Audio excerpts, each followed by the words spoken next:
Welcome back to the Navy Sports Magazine. We're presented by the Navy Federal Credit Union. Time to shine the light on what's been a great story so far here as the spring sports season is underway for the Navy women's lacrosse team. Pleased to be joined now by Lola Leone. And Lola, for your group, you guys are the only ones that would know this. None of us could have expected, because you see the depth every day in practice. You know what kind of players you have on the team. You lose 4 starters, you lose your best player 36 hours before the season starts, and everybody says, okay, no big deal, let's go play. What's been the key for this group coming together early in the season, despite losing, obviously, as of right now, at least 4 key people on your club? Yeah, I think even though we do have 4 of our starters out right now, the energy is still high at practice and at all team events. Even the people that are out of the game at the moment, they still bring the energy every day. They still have a role on the team, and they give us tips, whether they're defensive tips, offensive tips. They're still there giving advice on what we could do better and what we could work on. And I think that's been a really big help for the people that are on the field playing the games, because we come off and we say to them, like, what can we do better? Like, what can we work on? Like, tell us. And that's what they do. And the whole team does that as well. So I think it's been a hard time recovering from that, but I think the energy is still high and it's there, and we're winning. Yeah, I mean, you've seen, even the freshmen that are playing, you've seen their talents going back into the fall.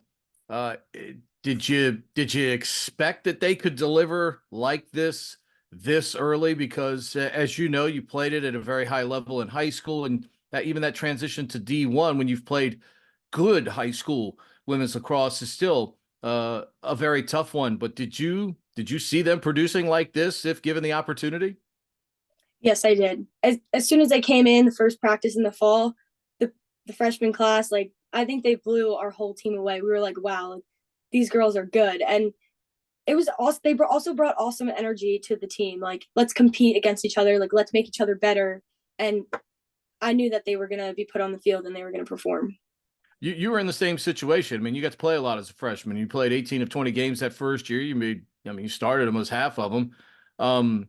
What you can relate to what they were going through. What is that? What is that transition like?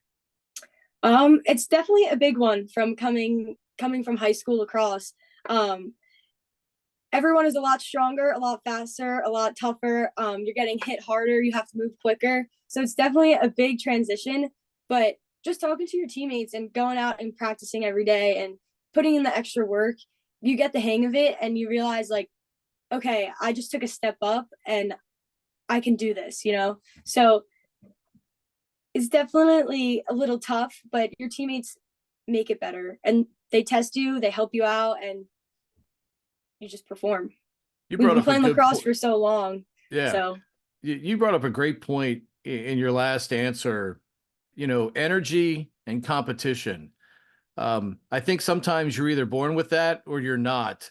The fact that you're willing to compete. Some people shy away from competition. Some people fear it. Some people are timid about it. Is that, I mean, obviously you did it as well to earn playing time. Is that one thing that you just got to say, it doesn't matter whether you're a freshman or a senior, when your moment arrives, go out on the field, you got to go be competitive and obviously whether that person's a freshman or a senior, go right at them? oh, 100%. Whether it's in practice or a game, you have to come out hard. You have to be willing to compete, because that's how you get better in practice, and that's how you get put on the field, and that's how you win games. Especially when we're all competing in practice, like, that's making every single person on the team better, so that when we do go out in a game, we know ourselves is the biggest competition. Um, so when we go out on the field, we're ready for anything the defense or the offense or any player on the field gives us. We can take it. What's been the key right now to this offense? Seems very unselfish. When transition opportunities, present themselves, you guys seem to be cashing in on a high level of those. Just seems to have a really good flow. And again, I mean, come back to the word that you and a lot of your teammates, I sense this is a team theme. Energy seems to be a team theme with you guys. Yes, energy is definitely a team thing. But I think those relationships outside of like the lacrosse field, even like when we're in the locker room or team events, we all have such close and good relationships with everyone on the team. And that translates right onto the field. So the unselfishness, like we know that everyone on the field can handle the ball, can handle pressure, can put the ball on the net or have a big defensive stop. We trust each other. And every day we bring energy to practice. We empower one another to do better, to work hard. And directly correlates to every game. Do we underrate team chemistry from the outside? Those of us that watch from the outside, do we underrate the quality of team chemistry and just what it can do for a team? I think so, yes, because our team is so close off the field. Every single person has a relationship with everyone, and it would be much different if that was not the case. We come out on the field and we want to play with each other. We want our teammates to score goals. We want to set each other up on offense to make a perfect play. We want big defensive stops. And you can hear it on the sidelines during games. When a defender makes a run down the field with the ball 100 yards, the sideline's going crazy. Whether it's a senior or a plebe that wins the draw or shoots a goal, like gets a goal, like the sideline is going crazy. Everyone on the field is jumping. You could see in the film, whoever shoots, people's sticks go up in the air, hands up in the air. People are jumping, and that comes from the relationships off the field. This, you mentioned draw controls. This draw control unit as a group right now, obviously with the Alyssa winning the game of balance there with the referees. It's one of the most fascinating things in all the sports I've ever broadcast. The draw control in the women's game is one of the most fascinating things to me because the person that's actually taking the draw there, you got to have patience. You got to have concentration. I mean, there's so much that goes into that, but as a group, as a unit, they're playing very well right now. In your mind, as an observer of this, what's the key to a cohesive and winning draw control unit like you all have? Because let's face it, if you have the ball, you got a much better chance to score. I think three things. One, they practice every day before practice or after practice, just the draw unit themselves. Communication, Alyssa and the girls on the draw circle are constantly communicating. They have calls, they have plays. Even when the ball is in the stick and the whistle's about to blow, Alyssa is communicating to the people on the draw, telling them where to go, telling them if she has the ball or if she doesn't. Communication is definitely key on the draw circle. And I think just competitiveness, being ready to compete. Yep, no doubt about it. You mentioned, and we saw Caroline do it, this week. Obviously, the league, acknowledging her, but between her and Gage, Morgan Lewis has done it several times now. When you can have a player that in the clearing game can essentially be a one-person clear, I know the question is simple, but I mean, how much easier does that make life in the clearing game when you have those kind of athletes that can do that for your team? I mean, it makes it a whole lot easier, and it's definitely harder for the other team's defense to stop. When one person gets the ball and they get it and they're like, I'm going down the field, no one wants to stop that, especially now with the calls in lacrosse. It's kind of hard to put like on the ride. You could get a green card if you hit a certain way. Right. But having the confidence to pick the ball up on one end line and run it all the way down the field, that makes a big difference. And also, you get the ball down and you still have 70 seconds on the shot clock. That's a lot of time to score a goal. And I think those players, Morgan, Caroline Steffens, they all grab the ball and their first thought is, I need to get it to the offense. And that's exactly what they do.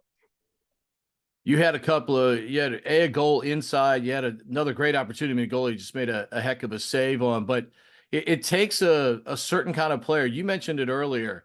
They hit kind of harder at the Division I level. To be able to go in on the interior there, though, in that 5 to 10 yard area right in front of the goal, no fear going in there, ready to catch and shoot, knowing that there's probably going to be a stick upside your neck in a matter of seconds. No fear. I think in the beginning of college lacrosse, it's definitely a little scary, but you should have to remember that you've been playing lacrosse for so many years now. It's nothing you haven't seen. It's no hit you haven't felt. We've all hit the ground. We've all been hit in the head. You just have to be ready to handle the pressure.